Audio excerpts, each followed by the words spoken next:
Warzone 2 is nearly upon us, and it's really exciting, but also really confusing, because going into day one with no idea of what to expect, what to use, or what the hell is even going on is going to be really disorientating.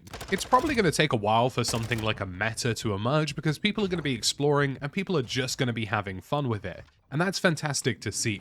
But I figured I'd bring you guys my day one loadouts today, which have been a combination of lots of testing, and educated guesses about how things are going to work in Warzone 2 to bring you what I think is going to be super successful and super effective on day one. And hopefully this will help you guys put together your own loadouts, or give you a couple of ideas of things that you might not have thought of before. This video has required a lot of testing and a lot of just general thinking around what to do and how to do it, so if you do appreciate that and you find this helpful, a subscription would really help. We're blazing towards 100k and your support would mean everything. And a little like too if you fancy. So let's start off with the things that I won't be using on day one and will probably test later. And that is basically all of the battle rifles and all of the marksman rifles. Now, there is a chance that things like the SPR and the Tauk V could end up being really, really good. But there's also an inverse chance that they're utterly terrible and a complete waste of your time, which is why I've told nobody to level them up. And I think we're going to have to wait a week or two into the game to really understand if these things are worth your time, or to see if the headshot multiplier is there for these things.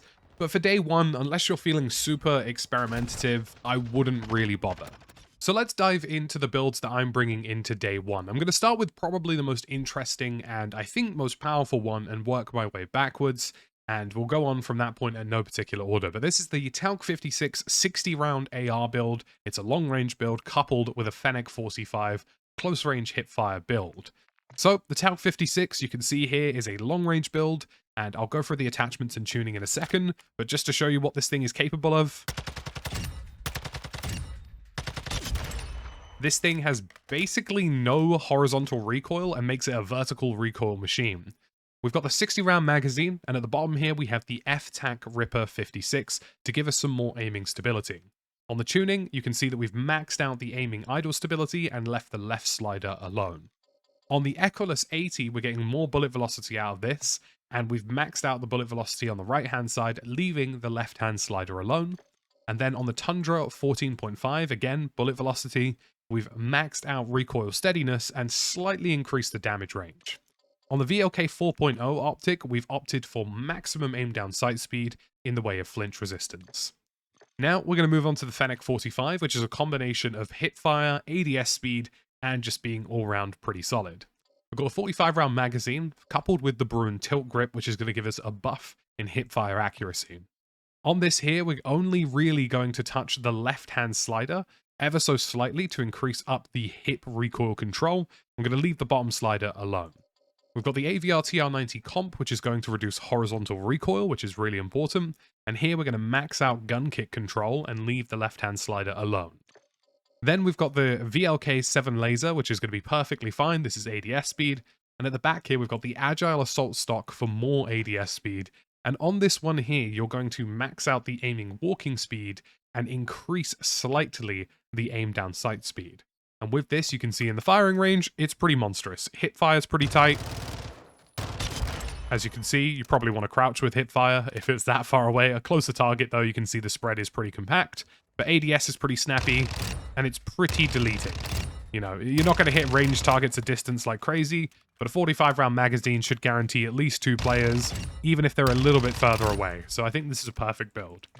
With all of the setups that you're seeing today, I'm running a Tear Gas Tactical, a Drill Charge Lethal, and my current perk setup is Overkill, of course, with Battle Hardened, Fast Hands, and of course, Quick Fix. Now, we don't know whether or not Ghost is going to be working entirely properly for Warzone 2, so I think Quick Fix is the better call on that front. Next, we're going to move on to my first long-range AR LMG hybrid, and this is the RPK with a Vaznev 9K secondary. As you can see, the RPK has the potential to be a pretty good long-range weapon. Slightly overcompensated on the recoil on that last one. And here we have the Vaznev 9K secondary. This is the 30-round variant. Really low recoil, highly effective, and should be pretty solid. So, to spec out the RPK, we've gone for the FTAC Ripper, pole fire. We've also gone for the FSS laser for fast ADS speed. And we've gone for the Schlager 4X.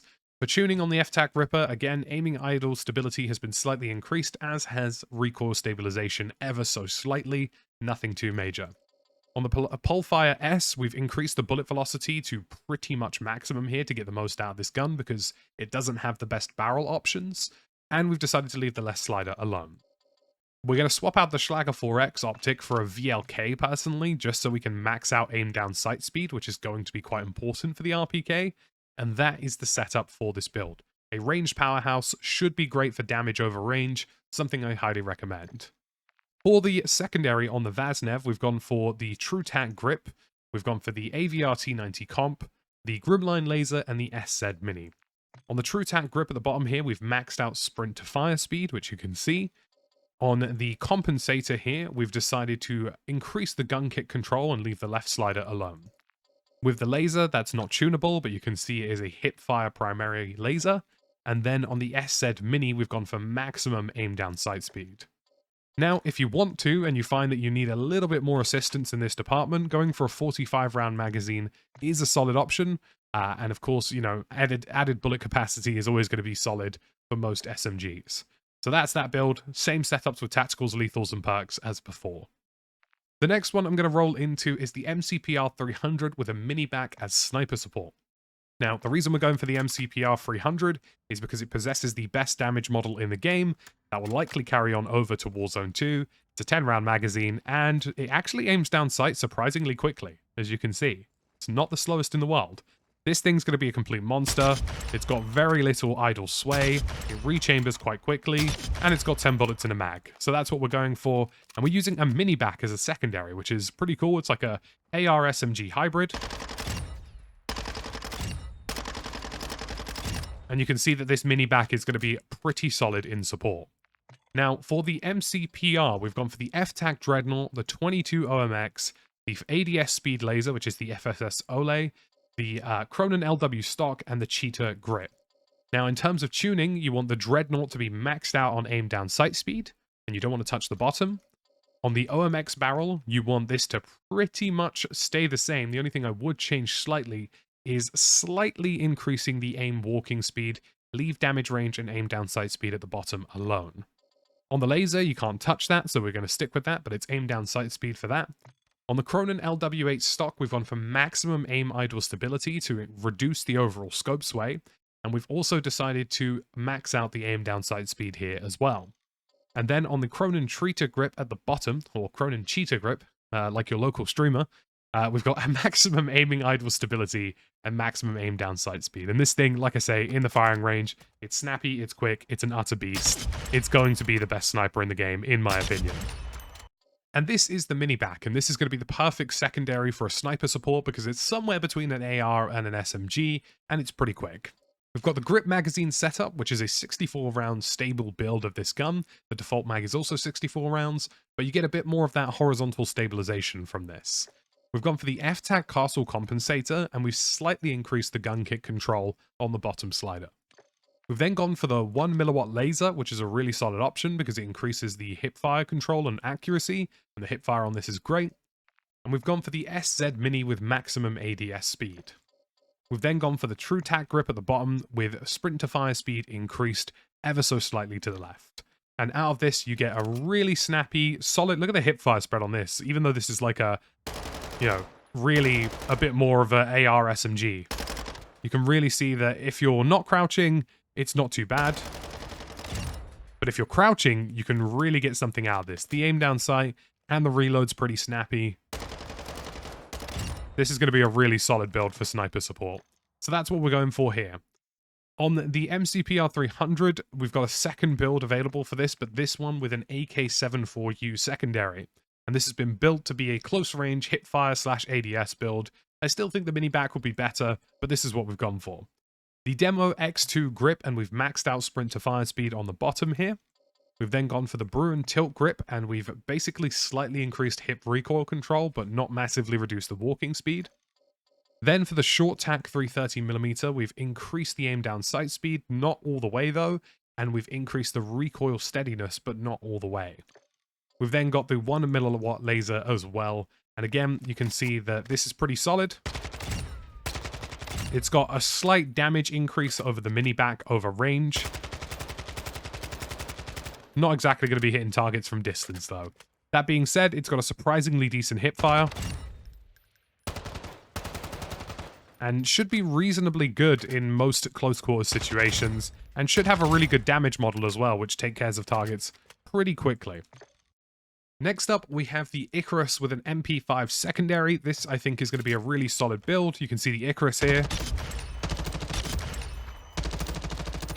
75 round magazine, pretty good bullet velocity, could be pretty solid. And then for a secondary, we've gone for the MP5.